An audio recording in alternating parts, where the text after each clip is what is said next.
Rose looked around for allies, but saw no one he knew. There was one other woman present, but she was a hard-faced 40 or so and was guarding the big cask of ale. The tavern keeper, or his wife, but showing no sign of interfering.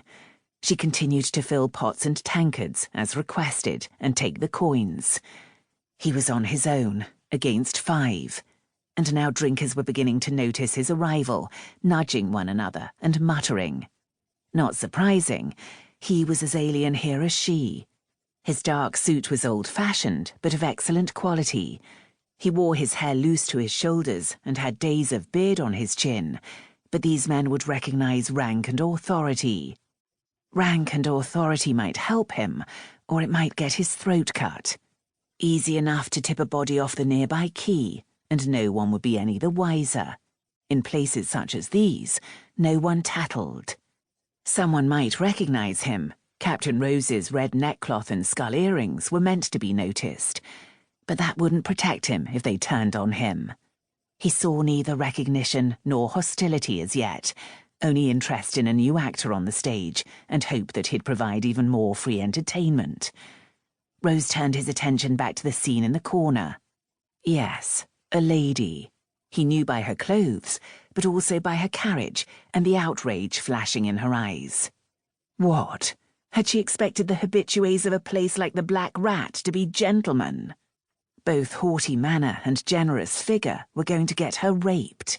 Even these rascals might object to tormenting a terrified weakling, but such a bold piece would look like fair game to them, especially if she'd come in here by her own choice. Had she been looking for this sort of adventure?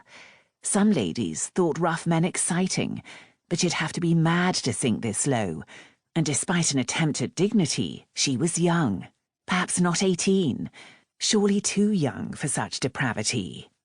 As a couple of the tormentors sensed something and turned to confront him, he wondered if he could use insanity to free her.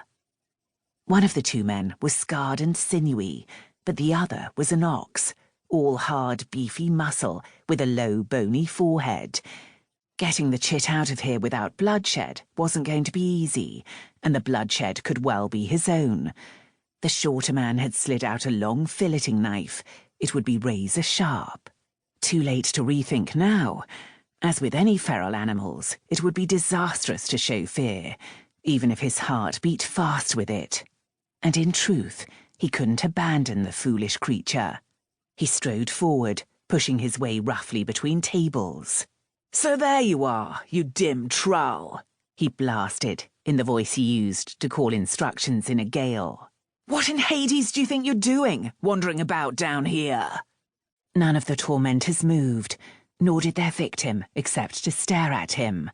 He saw then how stretched her courage was. The whites showed around her eyes. He hoped his weren't the same.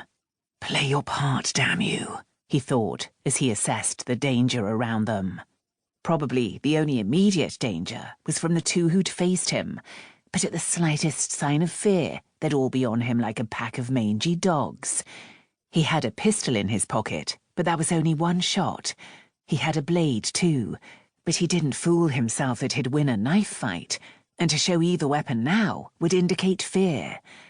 There was no way out of this but through it, so he brushed past the two men as if unaware of them, grabbed her arm, and snarled, "Come on."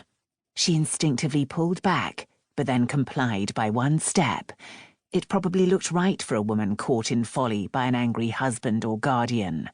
When Rose directed them toward the door, however, the two men moved solidly in his way. "Your little lady came a-visitin'," said the ox, flexing his big hands. Clearly he thought them the only weapon he needed, and he was probably right. "Reckon she's ours now." "She's my wife," Rose said, in a weary tone he hoped would get some sympathy. "And half out of her wits, as you can see. Let us be."